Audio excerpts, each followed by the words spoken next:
Bonjour, c'est Manix du blog My Cat is Witch. Je suis heureux de te retrouver. L'émission de ce jour s'appelle On n'a jamais fini d'apprendre, de se former. Pourquoi? Alors pourquoi je te pose cette question? Parce que penses-tu que tu as fini d'apprendre une fois tes études terminées? Est-ce que tu penses que ton apprentissage, c'était juste pour trouver un travail, pour commencer à entrer dans la vie active? Que tu sois gérant d'auto-école, que tu estimes que tu n'as plus rien à apprendre, que tu sois dans les métiers de la santé, parce que je parle beaucoup de ces professions, parce que je te rappelle que je suis en contact avec beaucoup de ces gens, de ces gérants d'auto-école, de ces paramédicaux et de ces médicaux, parce que mon épouse est dans le paramédical et je suis associé dans une auto-école. Mais ceci est vrai pour tous les corps de métier. Quand j'étais encore responsable informatique, chaque année, nous faisions des formations. Pourquoi? Parce qu'on n'a jamais fini d'apprendre. C'est facile à appréhender quand il s'agit d'apprendre de la technique. Mais il y a tellement de compétences à acquérir si tu veux réussir en tant qu'indépendant, en tant que dirigeant. Voilà pourquoi tu dois savoir ça. Car pour réussir dans le monde de l'entrepreneuriat, c'est 40% de compétences techniques et 60% de compétences annexes. Est-ce que tu es à l'aise pour te vendre? Est-ce que tu es assez mentalement fort pour affronter tous les obstacles qui se présenteront? Déjà, est-ce que tu parles d'obstacles ou d'opportunités? Parce que pour moi, je n'ai pas des épreuves, c'est des opportunités que je dois saisir. Sais-tu gérer un business? Sais-tu gérer un budget? Négocier? Sais-tu manager? Bien recruter? Faire connaître ton activité? Etc., etc. Car il faut bien différencier le marketing où il s'agit de se faire connaître ses activités, et de la vente où il s'agit plus de convaincre. Si tu me réponds oui, alors je te félicite, car j'ai encore, moi, personnellement, beaucoup de choses à apprendre. Je dois grandir, je dois bouger en permanence, parce que si tu n'es pas en mouvement, c'est que tu es déjà mort intellectuellement et tu ne le sais même pas encore. C'est pour cela qu'il ne faut jamais cesser d'apprendre, de se former, aussi bien dans ta technique, dans ta pratique, si tu es dans la santé, que dans la vie en général. Et c'est ça le sujet, le concept. Je te parlais des objectifs de vie, je te parlais aussi de ton temps, les tâches que tu entreprends. Je te disais dans un épisode précédent, que 80% de ton temps n'est pas rentable. Les tâches que tu entreprends, 80% de tes tâches ne sont pas rentables. C'est lié tout cela. Tu sais, tu auras seulement le succès que tu es capable d'appréhender. Je te dis ça et je te le répète lentement. Tu auras seulement le succès, l'argent, tout ce que tu veux, le bonheur que tu es capable d'appréhender. C'est pour cela que bien des gagnants du loto, par exemple, qui ont gagné des grosses sommes, des millions, qu'ils n'auraient jamais imaginé gagner, finissent ruinés. Parce qu'ils ne savent pas gérer autant d'argent. Ils ne savent pas appréhender autant d'argent. Pourquoi tu n'es pas capable d'avoir plusieurs cabinets si tu es un professionnel de santé? Tu t'imagines mal avoir plusieurs agents si tu es gérant d'auto-école. Car tu n'es pas assez formé. Tu ne sais pas amener peut-être à toi les clients, les patients.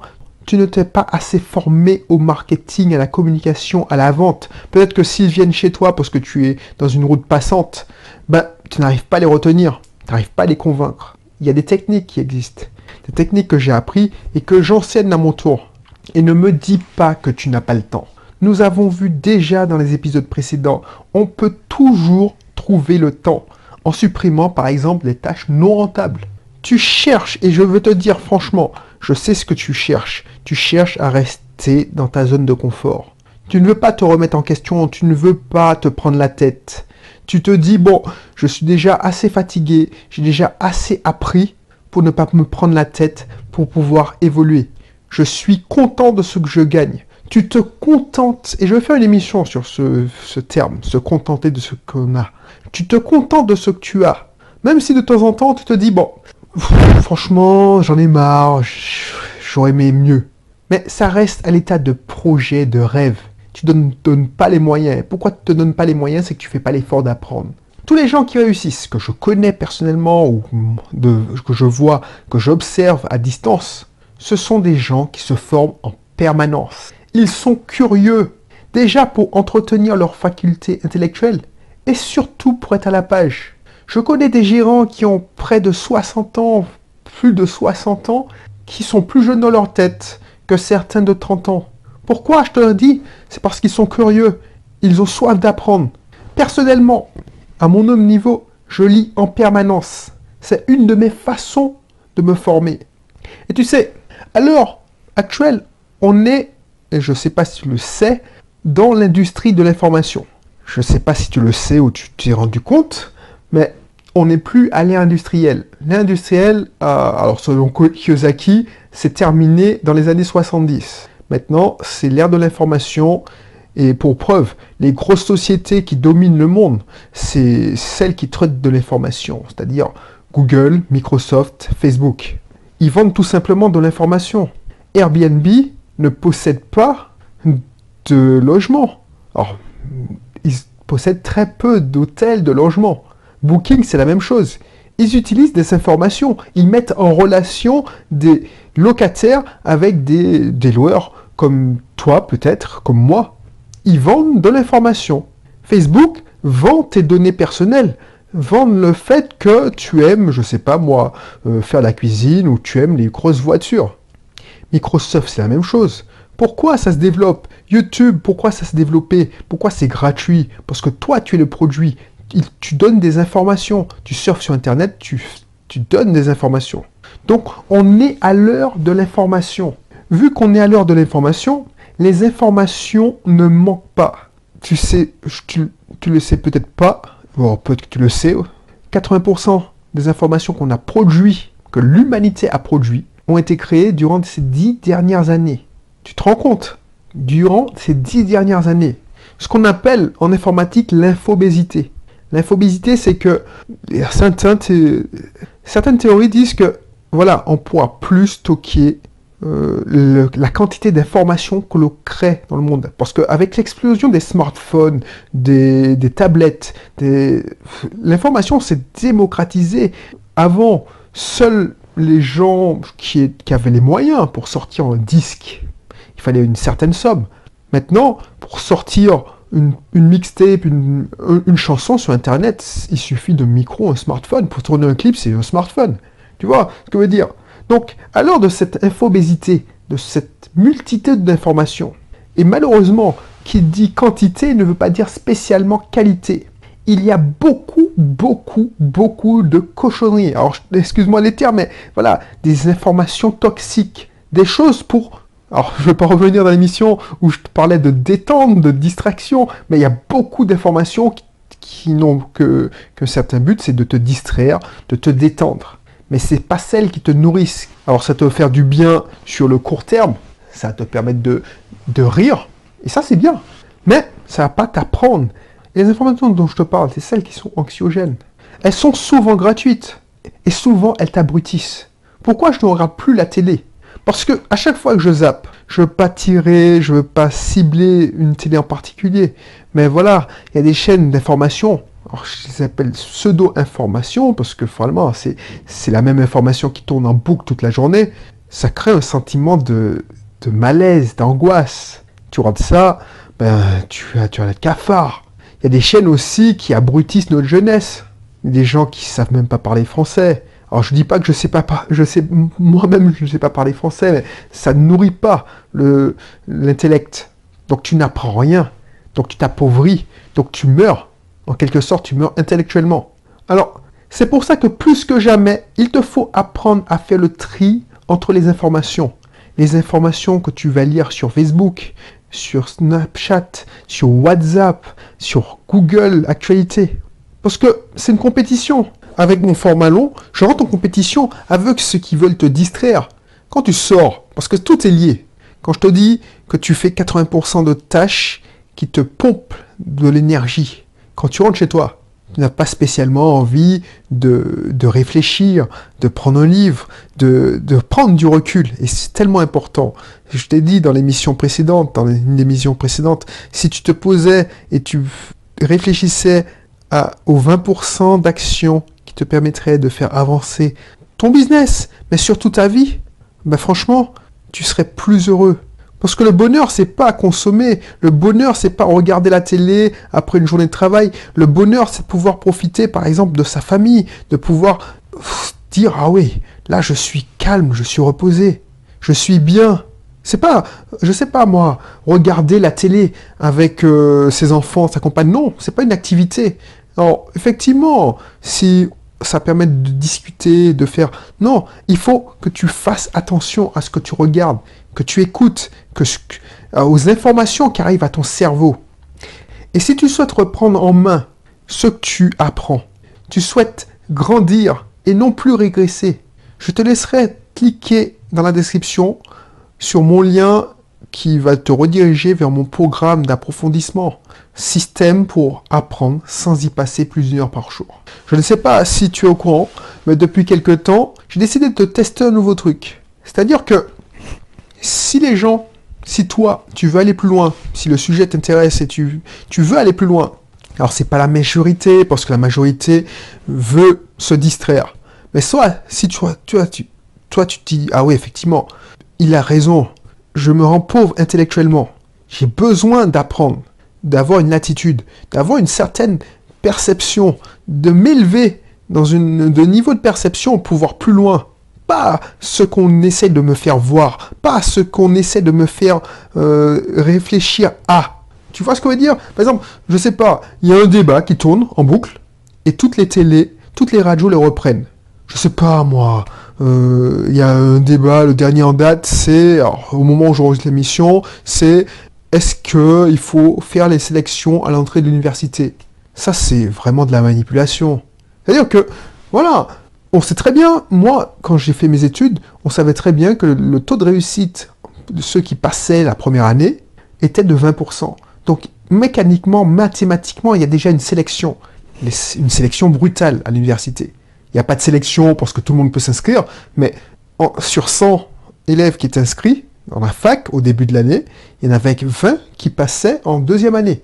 Et là, les journalistes tournent ça en boucle, ça distrait, ça fait une conversation, et pendant ce temps, voilà, tu réfléchis à un truc qui te concerne pas, tu as ton opinion, tu dois avoir ton opinion. Voilà, c'est ça que je te décris. Et si tu dis, ah ouais, effectivement, lui, il a raison. Moi, je te propose d'aller plus loin. Donc, ce que je te propose, c'est que je te donnerai mon système pour apprendre. Alors, je te rappelle, si tu cliques sur le lien et tu vois que c'est encore le tarif de préinscription, tu vas pouvoir t'inscrire pour une somme symbolique. En contrepartie, la formation sera disponible dans une semaine, maximum. Peut-être moins d'ailleurs. Si c'est pas le tarif de pré-lancement, la formation est déjà disponible, tu auras ton contenu immédiatement. Donc je te disais, dans ce programme, je te donnerai mon système pour apprendre. C'est un sujet que j'ai travaillé dès que j'ai eu envie de devenir indépendant financièrement. Donc ça remonte déjà à 3-4 ans et j'ai eu cesse de le perfectionner. Pendant longtemps, après mes études, je n'ai rien appris d'autre que de la technique. C'est-à-dire que, je me souviens que quand j'étais étudiant, voilà, j'apprenais, je développais, je faisais des projets personnels. C'est-à-dire que il y a certains de mes camarades, ils ont fait ça pour avoir un métier. Moi, c'était ma passion. L'informatique, c'était ma passion. Donc, voilà, quand je développais pas à l'université, dans mon master, je rentrais chez moi et puis je faisais des projets perso. J'achetais des magazines spécialisés sur Linux, enfin sur l'informatique en général. Quand je voyageais, je rentrais en vacances en Martinique, j'achetais, je dévalisais le marchand de journaux et puis je lisais ça pendant les 8 heures de vol. Ça, c'était ma passion. Et puis, j'ai trouvé un boulot. Et puis, comme je te racontais dans un épisode précédent, voilà, je faisais de l'informatique tout le temps, donc la passion s'est éteinte. Et puis, j'ai arrêté de lire, Et mes seules formations, c'est celles que mon employeur m'octroyait, c'est-à-dire une formation par an, si j'avais de la chance. Alors quand je suis monté dans l'organigramme, on m'a payé plus de formations, mais voilà, mon cerveau s'est appauvri. Et franchement, je suis pas fier, c'est pourquoi ce que je te raconte, et pourquoi je te dis, et je te le dis dans mon blog, pourquoi je veux pas que tu tombes dans ce piège, parce que franchement, j'étais misérable. Moi, je me rappelle, voilà, Ma seule satisfaction, c'est de regarder, je sais plus si tu te souviens de cette émission de télé-réalité, mais c'est Nice People, Love Story, enfin bref, Secret Story, Secret Story, quand c'est passé, je commençais à rentrer dans la démarche d'indépendance financière, donc j'avais ouvert les yeux. Mais tout ce qui était Hanouna, voilà, pendant ma période de transition, j'adorais Hanouna, regarder ces conneries-là. Alors, peut-être que je te choque, peut-être que toi tu aimes ça, mais je te garantis, moi il n'y avait pas pire que moi en Trash TV. C'est-à-dire que Koh-Lanta, voilà, c'était bien, mais moi je kiffais plus l'île de la tentation. Je te répète souvent ça, de cet exemple, pour voir d'où je suis parti. Et d'où je suis arrivé à ce niveau. Si j'étais resté comme ça, j'aurais pas eu le succès que j'ai. Je serais encore à Lyon. Et pourquoi je suis monté chef de projet, responsable informatique, en passant par administrateur, système et réseau, bref. Pourquoi je suis monté en grade? Parce que je me suis élevé intellectuellement. J'ai décidé de me former non seulement en technique, j'ai repris la technique, mais surtout dans des compétences sociales, parce que j'étais un vrai sauvage. J'étais social, de savoir négocier, de savoir se vendre aussi. Tu peux pas monter en grade si tu sais pas te vendre. Donc voilà, c'est ça que je veux te montrer. Pas nécessairement pour tout de suite te plonger dans l'indépendance.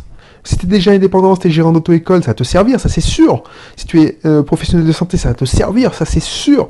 Mais si tu es salarié, tu veux tout simplement, à terme, lancer ton activité, ça c'est important de se former. Et à l'ère de l'information, c'est hyper important de savoir trier les mauvaises et les bonnes informations.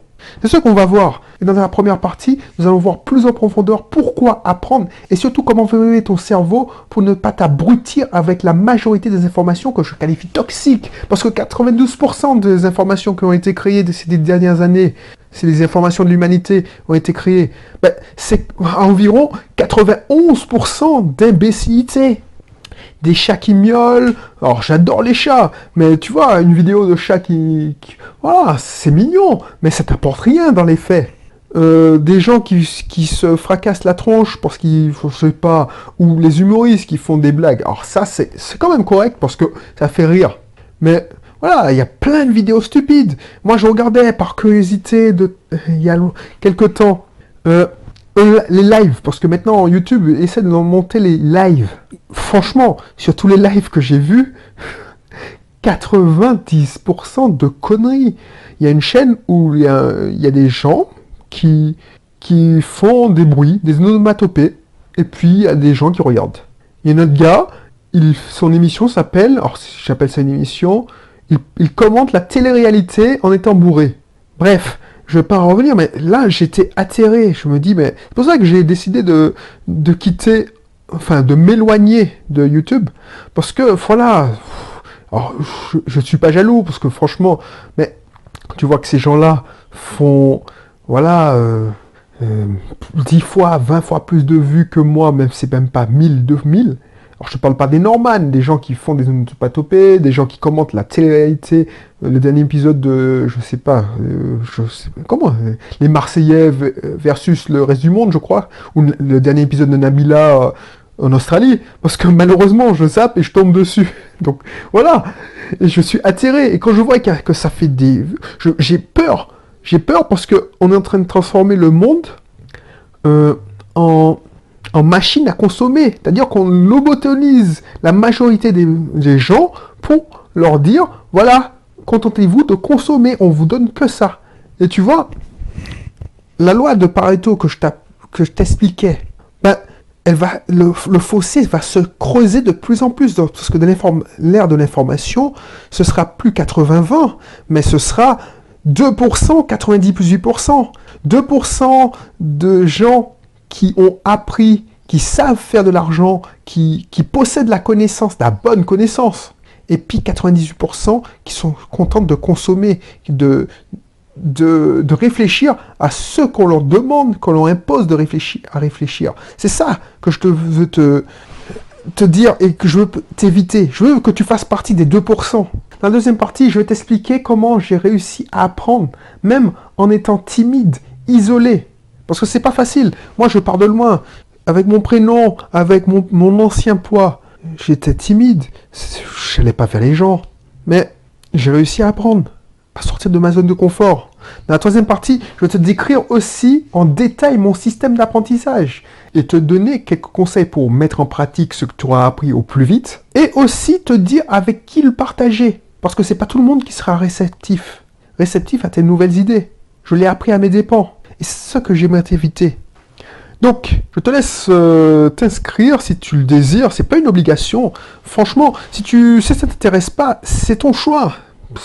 Voilà, je te décris simplement ce qui va se passer. Dans 10 ans, si tu as des enfants, c'est important d'apprendre rapidement à ces enfants, savoir quoi ou ne pas regarder, mais il faut apprendre à réfléchir, à faire les enfants, faire le tri. Tout est dans Internet, tout est disponible, toutes les informations, même les pires, tout est disponible. Par contre, il y a tellement d'informations, et elles sont tellement pourries pour la plupart, que ça va abrutir le niveau intellectuel de l'humanité. Et mieux vaut du côté de ceux qui savent chercher le bon savoir. Parce que dans l'ère industrielle, ceux qui avaient le pouvoir, c'est ceux qui savaient. Maintenant, dans l'ère de l'information, ceux qui ont le pouvoir, c'est ceux qui savent chercher les bonnes informations. Donc, je te laisse faire. Si ça t'intéresse, clique. On en parlera en détail dans cette formation. Si c'est pas le cas, si tu préfères, pas de soucis, hein, voilà, moi je ne serai pas fâché contre toi, ça changera rien à ma vie. Et je te dis à la prochaine pour une autre émission. Allez, bye bye.